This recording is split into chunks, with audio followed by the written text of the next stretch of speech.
Tahu gak sih kalian, asal-usul tentang neoklasik itu bagaimana? Ekonomi neoklasik muncul dan menggantikan ekonomi klasik setelah para ahli ilmu ekonomi politik klasik menggunakan karya Karl Marx untuk menentang kapitalisme dan memulai sosialisasi terhadap pemikiran Adam Smith dan David Ricardo.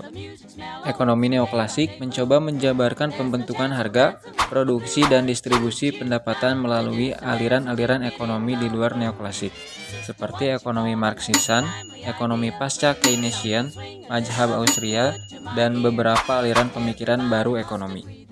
Teori pertumbuhan ekonomi neoklasik menjelaskan faktor pertumbuhan ekonomi negara dapat stabil dengan 3 komponen penting, yaitu tenaga kerja, modal, dan juga teknologi. Nah, pada zaman neoklasik ini ada beberapa mazhab nih, salah satunya mazhab Austria. Yuk kita lihat sejarahnya. Mazhab Austria adalah kelompok pemikir ekonomi yang berasal dari Universitas of Vienna atau Austria yang mendukung dan memakai konsep marginal. Vienna menarik banyak musisi, ilmuwan, filsuf, dan ekonom besar yang kreatif. Dalam merumuskan pemikiran-pemikirannya, mereka mempunyai ciri pandang khusus, yaitu penerapan kalkulus dalam pengembangan teori-teori mereka. Mazhab Austria menyelamatkan Adam Smith dan model kebebasan alamiahnya melalui 3 cara. Yang pertama, asal-usul nilai konsumen. Mazhab Austria membahas peran konsumen dalam menentukan aktivitas produktif yang menentukan struktur dan harga proses produksi adalah permintaan akhir, bukan waktu kerja atau biaya produksi. Yang kedua, ada utilitas atau biaya marginal. Mazhab Austria menunjukkan bahwa harga dan biaya ditentukan pada margin atau selisih dengan keuntungan biaya marginal untuk pembeli dan juga penjual. Yang terakhir ada nilai subjektif. Mazhab Austria menunjukkan bahwa pencarian ukuran nilai yang tetap oleh David Ricardo adalah pencarian yang sia-sia. Dengan demikian, melalui Carpmacher kemudian mendirikan sebuah aliran pemikiran baru yang berdampak luas terhadap makroekonomi maupun mikroekonomi. Nah, dalam mazhab Austria ini ada beberapa tokoh penting nih. Yang pertama yaitu Karl Menger.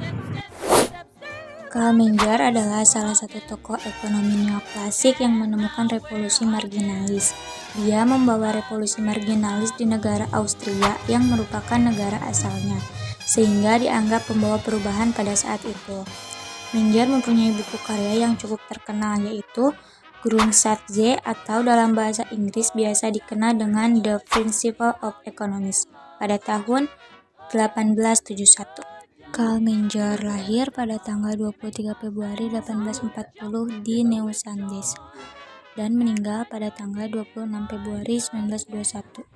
Karl Menger mempelajari hukum dan ilmu politik di Universitas Vienna pada tahun 1859 sampai dengan 1860.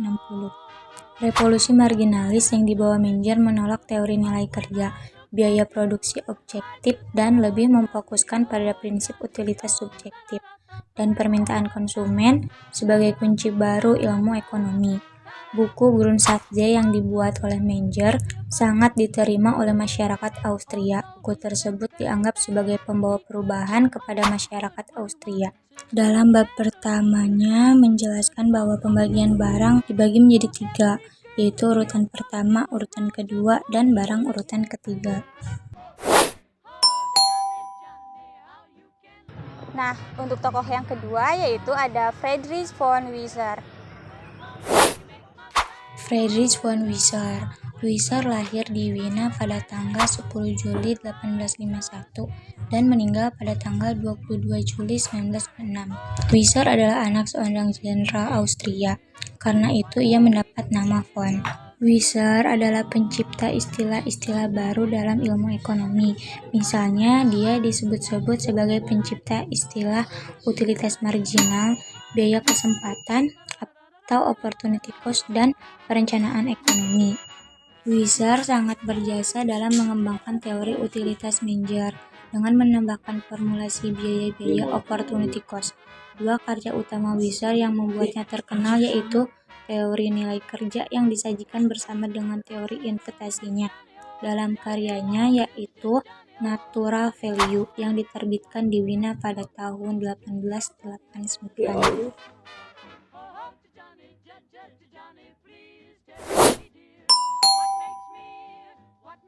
Ada juga nih tokoh yang ketiga, namanya Eugene von Bombauer, Sima. Terus ada juga nih tokoh yang namanya Eugene von Bombauer yang lahir di Brno, Austria pada tanggal 12 Februari 1891. Pada tahun 1880, dia diangkat menjadi seorang profesor di Universitas Innsbruck. Bombauer membantah teori Karl Marx yang menyatakan bahwa buruh seharusnya menerima nilai penuh dari produk yang mereka hasilkan. Pemilik tanah yang mendapatkan sewa dan kapitalis yang mendapat profit dan bunga mengeksploitasi buruh dan merampas hasil kerja mereka. Bombauer membantah teori tersebut dengan pernyataannya, yaitu pekerja dibayar dengan nilai atau produk mereka yang telah dipotong, sedangkan bunga dan profit kembali ke kantong kapitalis.